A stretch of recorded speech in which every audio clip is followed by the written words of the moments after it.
Hello, all. It's time to continue with the saga of Frankenstein. We're ready for chapter 11, Face to Face with a Monster. After Justine's death, after Justine's death, I found it difficult to cope with my despair and depression at home in Geneva. So I went off by myself to the peaceful village of Clermont. After a month of calm, long walks along the glaciers in the beautiful Alpine Valley and breathing in the fresh mountain air beneath Mount Blanc, I was able to relax during the day and sleep well at night. One morning, though, I was awakened by a torrential rain that blocked out the beautiful view of the mountain I had from my room. Still, I refused to let the rain stop me from my daily climb to my favorite spot on the mountain. It was a place where I usually sat watching the glaciers as they slowly and silently traveled down the slopes. As my mule carefully climbed the steep, winding path, the pouring rain continued pounding the valley below. I arrived at the top of the mountain at noon and decided to cross the glacier. Its 3-mile width was covered with deep rifts or cracks in the ice, and it took me 2 hours to make my way across to the other side. When the sun finally replaced the dismal rain, the icy mountain peaks began to glisten. The sparkling beauty around me changed my mood from gloom to joy. Suddenly, from the other side of the glacier, I spotted the figure of a man, a huge figure of a man, approaching me at superhuman speed. Where I had trudged across the ice slowly and carefully, he ran and jumped over the ice and the dangerous surfaces below it. I shivered as the shape came nearer, then trembled with rage and horror. It was the fiendish monster I had created 2 years earlier. I knew at that moment that I had to stay there and wait, to come face to face with him and tell him how much I despised him, and if possible, to fight him to the death. "Devil!" I shouted. "How dare you approach me? How I wish I could kill you with one blow and bring back to life the 2 people you have cruelly murdered." "I'm not surprised at your greeting. I expected it," he said calmly. Well, he speaks. After all, everyone hates creatures as ugly as I am. But it's your fault that I'm this ugly. You created me this way. I couldn't control my rage any longer, and I sprang at him, clawing at his hideous yellow face. But he was too quick and too strong. Grasping my arm in his powerful hold, he quietly replied, "Calm yourself, my creator. I beg you to hear my story before you try to kill me again. Remember, you made me larger and stronger than you." "I don't want to hear anything you have to say, you vile creature." "How can I appeal to you, Victor Frankenstein? How can I convince you that I, too, have suffered? I have been miserable and alone, hated and scorned by all humans, adults, and children, all because of you. And I hate and scorn myself for having created you. Then you have a duty to hear what I have to say. Then if you still want to kill me, and if you can, then do it. Just remember it was you who created me. I curse the day I did it. I curse these hands that did it. Go, I can't bear to look at you one moment longer." The monster placed his hands over my eyes, saying, "Now you don't have to look at me." I flung his hands from my face and turned my back to him. The monster reached out his hands as if to plead with me. "Then don't look at me. Just listen to my story and hear my request. If you grant it, I will leave you in peace. If you don't, well, we'll talk of that later." I don't know if it was curiosity or fear or even pity that made me agree to listen to him. But whatever the reason, I decided I would. I turned to him and nodded my head. He pointed across the glacier and said, "My story is too long for us to sit out here in the cold and talk. Please come with me. I know of a hut on that mountain." He turned and started across the ice. I followed, trying hard to keep up with his speedy pace. By the time I reached the hut, he He was already inside lighting a fire. I seated myself close to it and listened as he began his tale. Interesting. Chapter 12. The monster's story begins. When you first brought me to life, I was as helpless as a newborn baby, except that I could see, smell, hear, feel, and taste. These sensations frightened me. So I came to your room, as a child would come to a father, but you ran away and left me, and I didn't know what to do. I felt cold, so I covered myself with your cloak and went out into the night, a helpless, miserable wretch.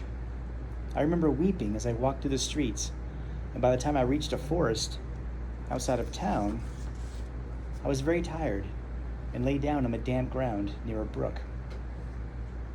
I slept for several hours and awoke hungry and thirsty. I drank some water from the brook and ate a few berries that I found on the ground.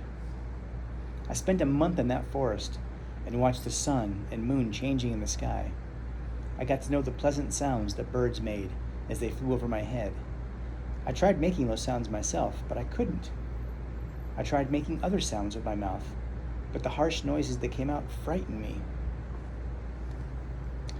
As I began to explore outside the forest, I discovered a fire that some beggars must have left. I enjoyed the feeling of warmth and light it gave me, so I thrust my hand into the glowing coals. I quickly pulled it back with a cry of pain, puzzled why something that felt good could also give pain. I examined the materials that made the fire burn, and soon learned that branches did it. With some help from the wind, I also discovered that nuts and roots tasted better if I cooked them in a fire before I ate them. But berries did not.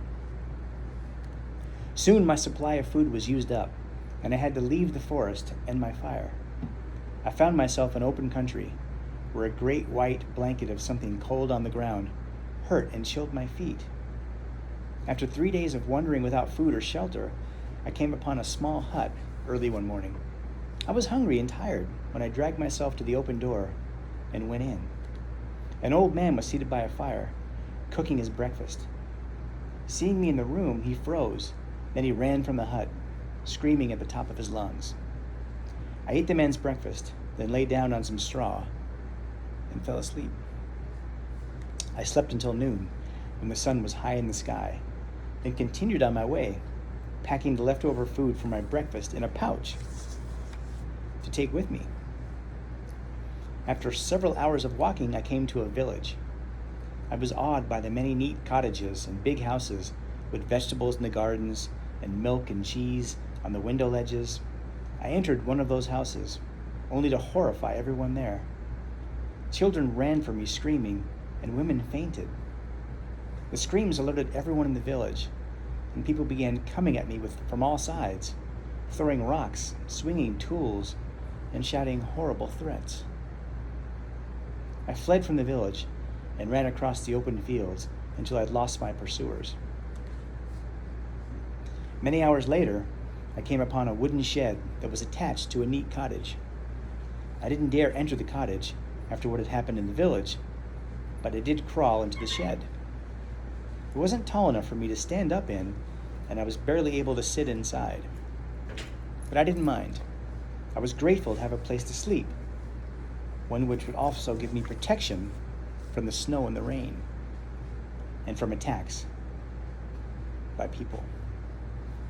At daylight, I looked out to find myself surrounded by a pigsty and a pool of water.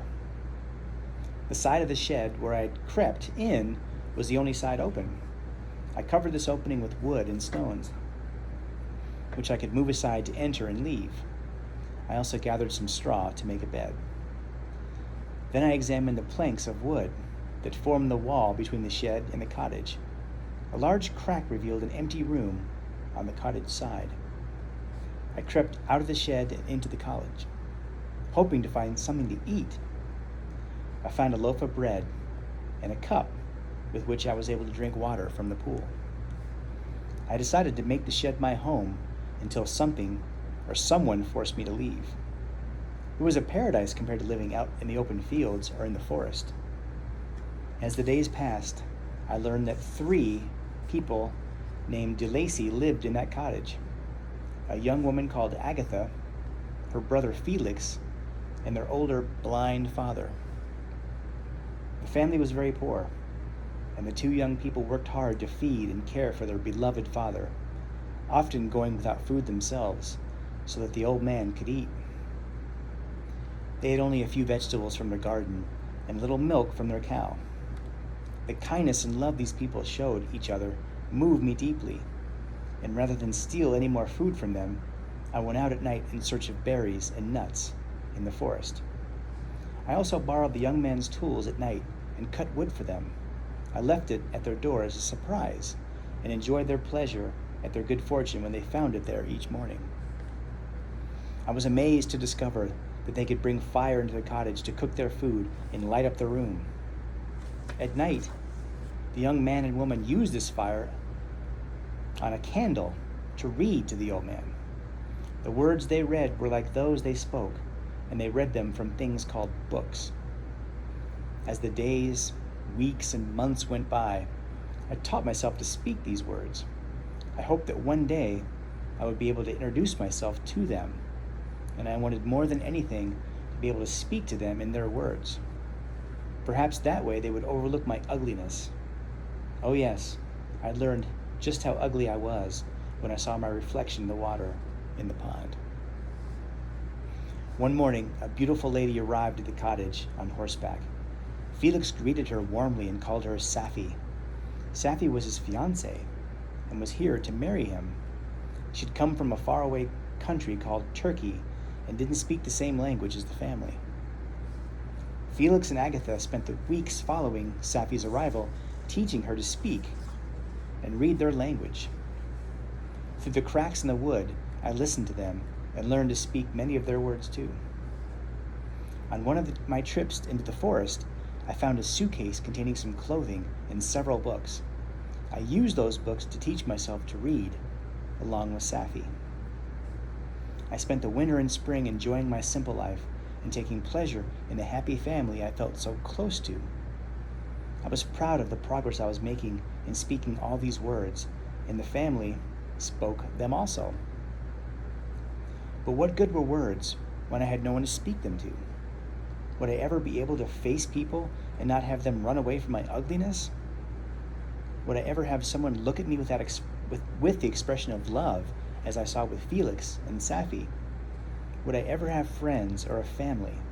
Even the man I considered my father, you, Victor Frankenstein, ran away from my ugliness.